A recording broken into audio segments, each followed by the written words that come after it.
Hey guys, it's time for another video update on the Blade and all the crazy stuff that's gone on over the past few years. I've kind of covered some of this before in some previous videos, but I need to basically update you guys on the rest of the story. And as you can see, we're back in my garage with the Blade up there, or down there I guess, and there's my hood and stuff. So basically I'm back in my garage. The past year, basically in 2014, has been pretty crazy and traumatic. And it's been a serious challenge to keep everything going, basically. So just to cut things short, because I did a video about some of this, probably it's the one or two videos before this one goes up, but I kind of cover the situation that happened after SEMA. And just to make that part short, we got some investors on board, and a lot of people came in. They brought in their own CEO and CFO and team and etc. and stuff, and we made a big push over about a 5-month period to finish the Blade and actually develop it from where you guys would see it in the videos as a body buck to a full functioning car, which is back behind me. So everything was great during SEMA. We had a great time. It was just party non-stop, and except for me, I think I was pretty intense and stressed, and just trying to do the show and present the car the best I could. Although it wasn't 100% complete or perfect, there was a lot of issues that I didn't really want people to see, but needless to say, a lot of people would point it out, but not a big deal. It's totally understandable and expected, and just stuff that I think most people understood also, even as they would point out little finishing details that needed cleaning up, basically. So you build a car in 5 months, there's going to be the fit and finish is not going to be perfect, and really it's just a proof of concept at that time, and that's pretty much what we took to SEMA. So we had a good run at SEMA, a lot of attention, a lot of publicity, and people were very excited to see the car become something real. And after that, we kind of came back and we're ready to get going on the car and finish out all those details and get it into, start evaluating the production process of what it's going to take to get production molds done and tooling and all that stuff, and get the car into testing and etc. So there's a whole lot that goes on after that process once you show something like this off. And come to find out, we basically had spent and blown all the investors' money, and so it was kind of a shock and surprise to me. I didn't know, and the investors didn't really know either, although I think they probably had a good idea of what was happening with the funds and things. But it's just, you get all this money and people get a little crazy with it, and they don't really watch it or maintain it as responsibly as they should. And that's kind of the general new startup business issues that new companies have to kind of go through, is all the inexperience that comes with a whole bunch of people getting together that are trying to do something that is not very commonly done. So creating a car from scratch is not something that is done a whole lot. So no books on it, and certainly not a lot of experienced people out there that know how to do something like this. So that's basically, you know, where everything, you know, kind of went downhill. Is once we found out that there was no funds, everybody freaked out, and some people, you know, just kind of disappeared and left the company in a big shamble. So it basically just kind of deteriorated after that, and you know, self-destructed, and so to speak. So you know, everybody kind of took off, and it was really just left there. You know, I don't really know exactly what the reasons were, but I think everybody got you know, frustrated and upset, and instead of dealing with everything, basically took off, disappeared, went and did their own thing, and didn't really realize that, you know, we had started a full company and that there's all these other issues that come up when you dive into something like this, and you just can't abandon a, you know, fairly large startup like that. So you know, this was basically my dream and something that I put a lot of time into. You know, 8 years of my life, you know, went into hand carving this car from this very garage, and I just went in and basically did everything I could to save the car. And so, you know, I worked some deals out with the previous main investor, and we kind of made a new deal to start back over and take the car to the next level and really finish it out. So that was all moving, you know, along pretty well at the early stages, and I think that's where I kind of talked about some of that in my last video. But even after that, things didn't really work out too well, mainly because my investor guy, really nice guy, very honest and sincere on what he wanted to do with this car and how he wanted to help me and the Blade succeed. Unfortunately, he had invested in another company, and you know, it went downhill as well. Some of the same people were involved that were involved in, you know, BXR, and so it crumbled as well. And needless to say, it was just too much for this dude to take on. And he just, like, you know, threw his hands up, said, "I'm done," you know, and you know, he said, "Continue working on the car, and I'm out, and you know, good luck." So you know, not quite as simple as that. You know, there's a lot of drama involved, and you know, it took a whole year to deal with all of this. It took a lot of my own finances and a lot of my own money to try to recover everything. There was a lot of debts involved, and I took care of a lot of these on my own to, you know, save the Blade. You know, I put so much time and effort into this. I'm not just willing to let it go, and I'm the one that's driven to make this a success. You know, everybody else is there for the rewards aspect of it, and that's, you know, it's business. That's what happens in business, and that's what people do. And that's why you go into business, is to make money and to make something successful, and a successful product. So, you know, me, it's a little bit more because I not only want to make a successful product, but I want to make something that is, you know, more than that, that brings back some of these emotional attachments that we, you know, or at least my generation and older used to feel when we purchased certain cars that meant a whole lot to us. And I want that same feeling for the next generation, because the next generation isn't getting any of that. They're getting all these high-tech cars that are, you know, mobile entertainment systems with massive launch control and power. And that's great, it's cool, but it takes something away from the experience.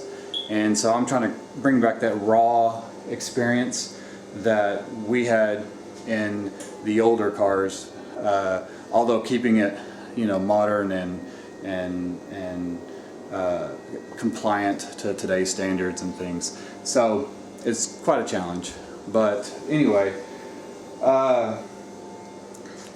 so yeah, so that's kind of where everything ended up. Basically, you know, at this point, and this, you know, from dealing with all of those issues, you know, it's all back into the garage. You know, we're back here, and it's time to take this to the next level. And it looks like I'm going to be doing it on my own again. I have some buddies that are helping, and made a lot of new friends. Still have a ton of support out there, but I think it's time to start these videos back up, bring back the personal aspect of this build to everybody, for everybody to see, and, you know, do what I wanted to do originally. You know, when I started these videos, I didn't want to stop, but I was kind of asked to stop doing it because, you know, the team that I was with didn't feel like it was as professional as they wanted it to be for, you know, a supercar, when you're making a supercar company. Honestly, I don't really care. You know, I'm about sharing this information with everybody. I hope to see 100, you know, or more new startups building their own independent cars, and see that in the future. You know, instead of just having all these big giant companies doing it, you know, I'm seeing so much more innovative ideas come from some of these smaller companies that, you know, would be like a competitor to us, but I totally encourage it. And I know, you know, some of them even watch my videos and have used the videos to make changes, you know, to their own cars, and that's great. You know, I mean, whatever, I'm putting it out there for everybody to see, and that's just who I am with this, you know. So so yeah, so that's kind of the past year. It's a lot more complicated than that, but I don't want to go into all the crazy details. I don't want to throw anybody under the bus. I don't want to do anything like that. You know, we all made mistakes, even myself included, learned a lot of lessons, you know, and that's to be expected when you're doing something like this. And all you can do is just learn from everything that happened, from the mistakes that, you know, I made, and the mistakes that others made, and take all that, you know, put it into your brain, and you learn from it, and make sure you don't repeat those going forward. And so I certainly think that going forward, things are going to be a lot different. And you know, everything is still moving forward, so nothing is dead. The blade isn't dead, the company's not dead.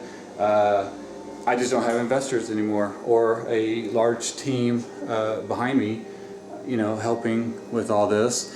So it's just back to me and some buddies and stuff, and hopefully I'll get some of them on video. Usually a lot of these guys are shy, so you know, it's even hard for me to do it, but it's something I just want to do and feel like I like doing. So so yeah, so let's you know, kind of stop that part as far as the history, and let's come to today. So now today is work on the blade day.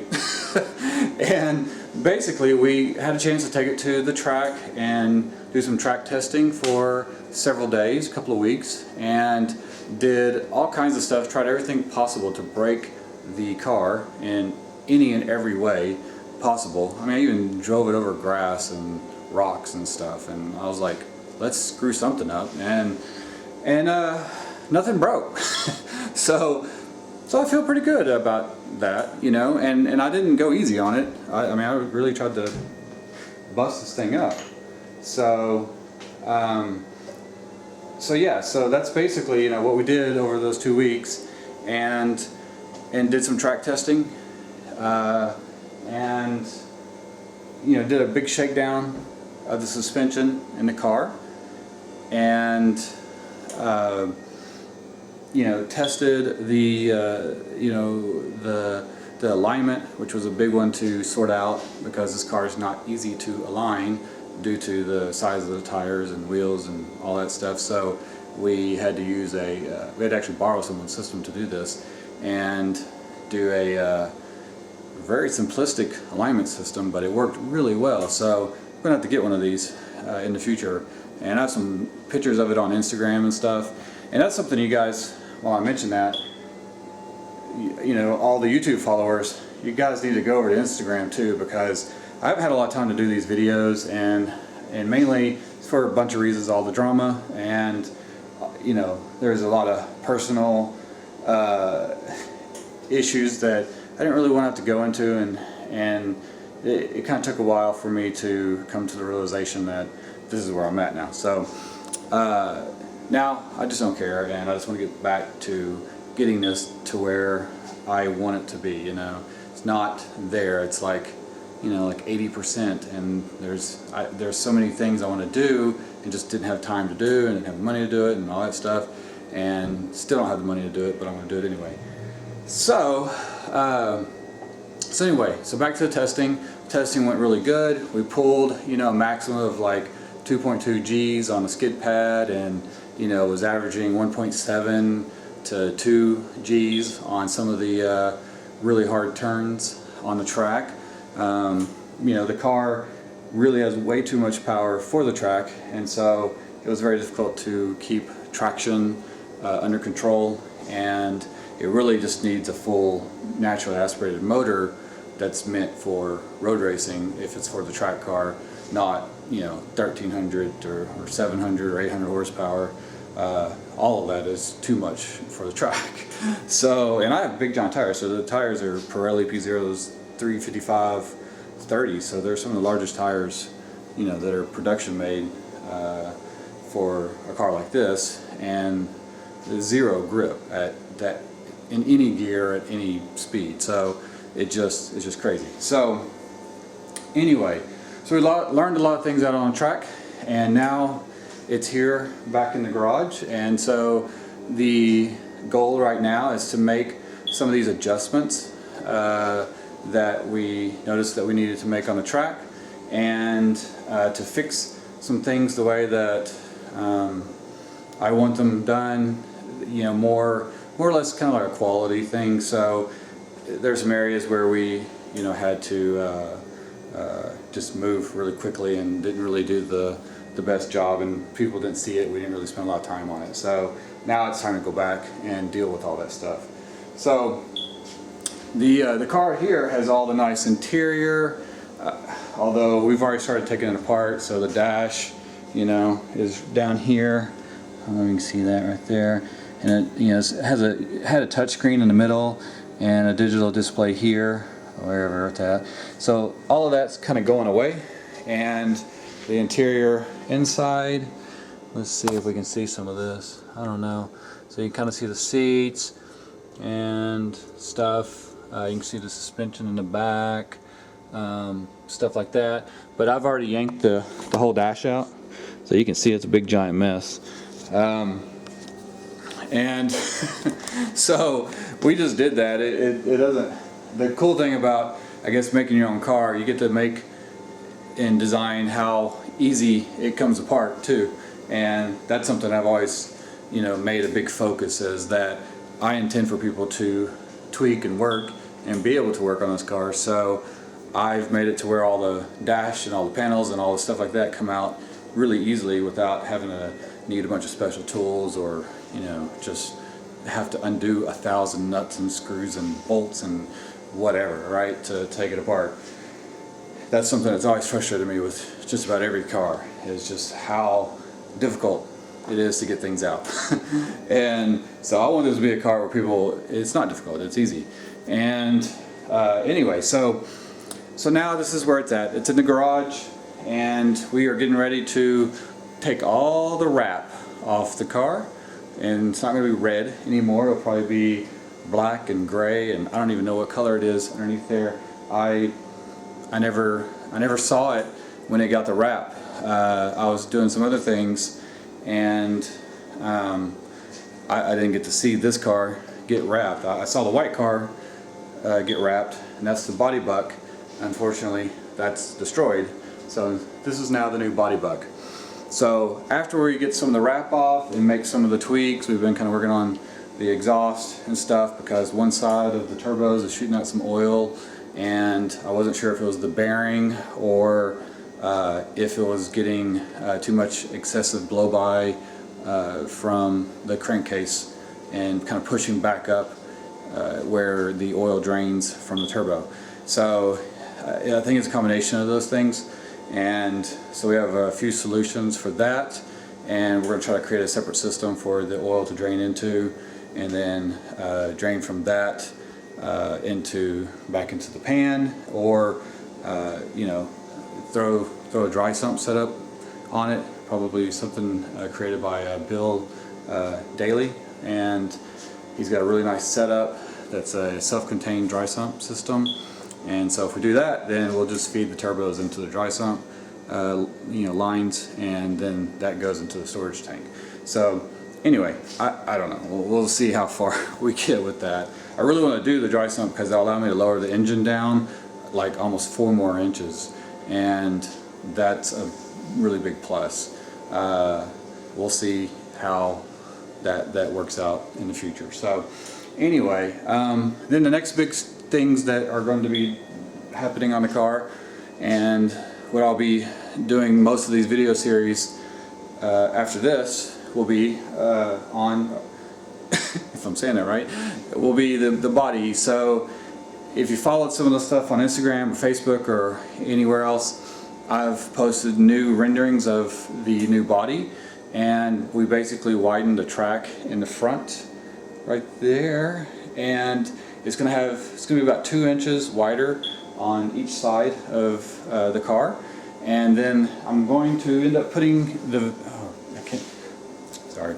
I'm going to end up putting the vents back into the side of the car, and they're going to be really big vents, and they're going to serve 2 purposes. One is going to be experimental, where I'll actually have a front exhaust exit. So we're going to play with that idea. I don't know, I need to look, and maybe someone out there has the answer to this about what the regulations are for that. I may do it for just the race car version and not the street car. You know, Mercedes gets away with it on their the AMG, what is it, SLS, I think. And I'm not really sure how they're able to do that. You know, that they're able to get that car with the front exiting exhaust, and it doesn't exit behind the rear passenger like a lot of people think, you know, that has happened. It exits way up front, and I have tons of room, just like the Mercedes has, to run full cats and a muffler system to be able to handle that. So yeah, so that's kind of all that's going on. It's going to be a lot of body work. We're actually going to CNC a lot of it, so some of you guys will be happy to finally hear that a CNC will be coming into the picture. We have access to a giant foam cutting CNC, so we're going to basically create new side panels on the car, and then graft that on and get everything on the car, get it fixed. We're going to open up the wheel wells for larger tires so that we can run larger street slicks, so that we can do some, you know, what am I trying to say, Texas mile runs, and try to get some top speeds out of this. I'd like to see 220 plus miles an hour, which I think will be achievable pretty easily. As far as getting there, I just want to do it safely. So there's a lot of steps that we're going to take to get it to that point. But with the power, you know, we know that this engine can do 1,300 horsepower. We're working with another friend and company who has started our new chassis development that one day I'd like to be able to finish paying for. Because that's where our investor kind of pulled out last, was in the middle of paying for this new chassis. So our buddies over at Fisher Motorsports, very, very, you know, I don't even know how to explain it. They're just genius level thought process and workmanship and craftsmanship, and everything they do is pretty awesome. So they're a small shop that's growing, and you know, we all want to work together and build something that's, you know, awesome and kind of iconic in its own way. So you know, but it takes a lot to get there. So anyway, so that's kind of what's going on. There's just going to be a lot of work, and I got a buddy coming over now. His name's Chase, and his last name's like, I can't ever pronounce his last name. I think it's like Prolock or something like that. So he's a new guy that I met out at the track while testing, and he was really an Instagram follower that says, hey, I live right down by the track, and he's like, I'll come out. And I was supposed to be meeting some investors that day, and they backed out, and it turned out to be some kind of, I don't know, I think it was like a scam or something. It just didn't seem right. But you know, that's one of those things you have to deal with, and I think I'd like to cover some of those things in some of these vlogs in the future, of all the things that, you know, me and my partner Sean, not Sean Fisher, but Sean Michael, have had to deal with when dealing with investors. There's so many crazy people out there that, you know, that pretend to be someone they're not, or whatever, and it's not even for anything. Like, it's just insane. So we had to deal with a lot of that through the past several months, and you know, every time you deal with that, it just kind of knocks you down a little bit, and you just have to, you know, get back up and keep moving forward and not think too much about it. But anyway, so all that aside, it's time to work on the car, and it's time to get it to the right place, and it's time to get all the details finished up and finalize the fit and finish, because I want to be able to take this to, you know, drive it down to Cars and Coffee in Dallas or in Fort Worth or wherever, or to track days, and I want people to really be impressed with the fit and finish quality. They're already really impressed with the car. Everybody loves the car. Everybody that sees it, you know, they're super fascinated with, you know, what has been done and what they're looking at. And everybody at the track, when we were out track testing, would come up to us, and they're just like, what is this? They would think it was something, you know, and they like, is this a Viper? And they get up to it and they're like, that's not even a Viper. I don't know what this is. And so they just like, they're like, it sounds so awesome around the track and whatever. And it's crazy. So it's a good feeling, but you know, when you're the guy that creates the car and you know all the little issues, you're like, it's hard to hear all that stuff. So I try to hear all the compliments and let that affect me in a positive way, to help you know, boost the energy level to continue pushing forward through all the difficult, crazy stuff. So that's, you know, that's a lesson for everybody. You know, so you know, when you're, and it's a tough lesson with all artists go through this. They're never happy with their work, and you have to you know, learn to know when to stop and to accept the compliments and to be proud of something that you've done, and then move forward, and also take the criticism and listen to people, and you know, make the right kind of changes and decisions on the car, or whatever it is that you're doing. It could be a drawing or art piece or something. So that's just one artist dude to another. But anyway, so I'm waiting for my buddy to show up, and then I'm not really sure what we're going to do. I think we're going to yank all the interior out. So maybe I'll shoot some video of the interior at the end of this, and then I'll also throw up some track video and stuff like that, so that you guys can see that it did pretty cool on a track, and we did some crazy stuff on the skid pad, and then I'll just attach that to the end of this long video. And then maybe I'll just film some other stuff. I don't know. I'll find out, you know, if my buddy likes to be on camera, and maybe we'll get him on. I don't know. So, and then like I said, I'll shoot some videos of the interior, because a lot of people have asked what the interior looks like, and I haven't posted a lot of that interior stuff because I know it's going to change. I like the interior, it's cool looking, but it's not what I want. I want a more retro style interior, not, you know, a game entertainment system type interior. And a lot of good people came together to create the dash, and they did a great job, and it's pretty awesome.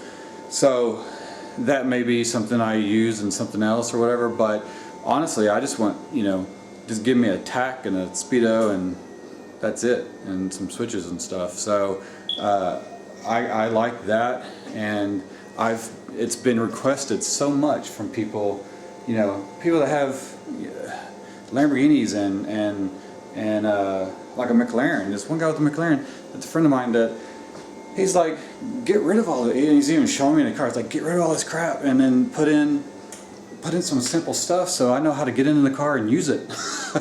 He's like, I can't even find a door handle on this car. And so, you know, that's a thing. And I started out that path. You know, I have touch sensitive door handles. You know, you touch in an area on the side of the car over here, and it's disconnected now because we got the dash all out, but you would touch and it would pop the door open. That's cool, but it isn't super reliable, and in a race car environment you don't want that because, you know, it makes it difficult to get out of the car if you need to, and or you know, if you're like unconscious or something, you need someone to get you out of the car. You need all these quick releases on the outside. So I'm just going to go with some classic door handles, put those back on, and you know, do some things that you know, I really, you know, should have done from the beginning. So, you know, this is going to be like a not like a do-over, but a revision to, you know, Blade. So this is going to be turning into Blade 2.0, and or maybe 2.5 or 3.0. I don't know. I've already gone through a lot of stuff already. So we'll be doing that, and it's going to take some time. So hopefully over, you know, let's say the next 3 to 6 months. You know, it really is going to depend on my own personal finances and how much I can dump into the car. You know, maybe we find some people to help out over that time. You know, I'm always looking, and you know, on the financial front. But at the same time, you know, I'm back to doing my day job stuff too, and working on the car and moving forward. So there you go. That's that's where it's at, and I don't know what else to really tell you. Besides, I'll take some video and maybe cover some stuff over the car before we take it all apart, and that way you guys get to see everything and not just in pieces.